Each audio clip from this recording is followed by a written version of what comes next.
We're joined now by the psychologist Jo Hemmings. I mean, I was taken aback by these figures. You kind of think, oh yeah, you know, children aren't eating quite as much as they should be.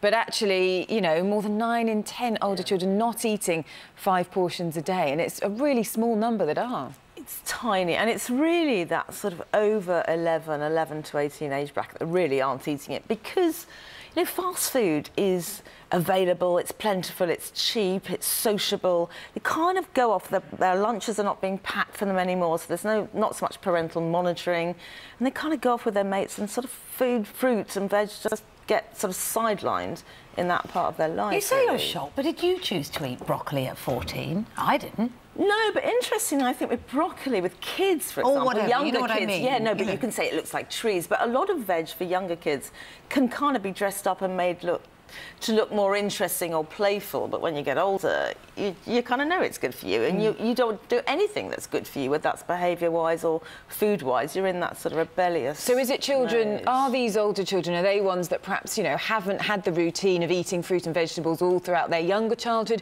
or is it parents who've, you know, done whatever they can, but these children then change when they get to a certain point? I think it's more that, because actually I think a lot of it's genetic, actually. So one study said up to 72% of children were genetically programmed not to eat or be picky eaters. But I think parents, when they've got a bit more control when they're younger, they expose their kids to fruit and veg, they eat as a family. That sort of stops when children get a bit older, so they're not exposed to it as much. So I think they sort of go off eating as much fruit and veg perhaps they would have done when they were younger.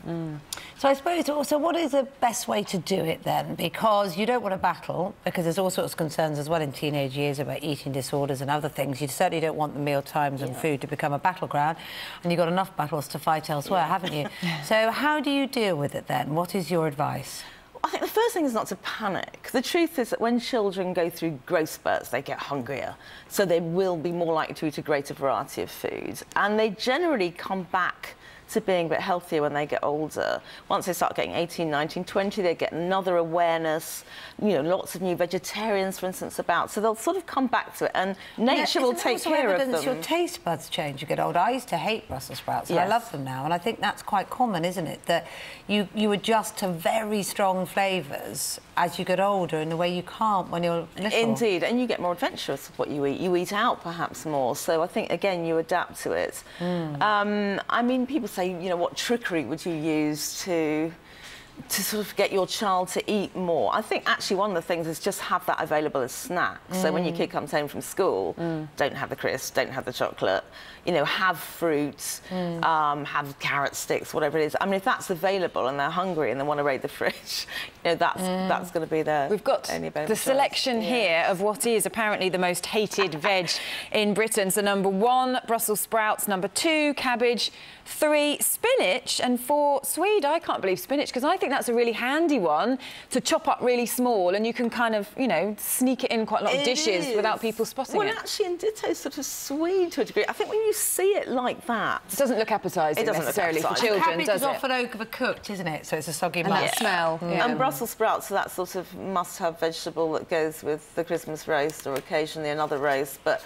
I don't know anybody who would prefer to have Brussels sprouts and another vegetable. There's not much sweetness in these vegetables, so actually, for kids, it's things like carrots and peas and sweet corn that have a natural sweetness. They're more likely to eat it, and when they go quite soft and they're still good. I mean, a soft Brussels sprout is not a beautiful thing. Cover it with ketchup. That's my tip. Cover it all with ketchup and see how you get on.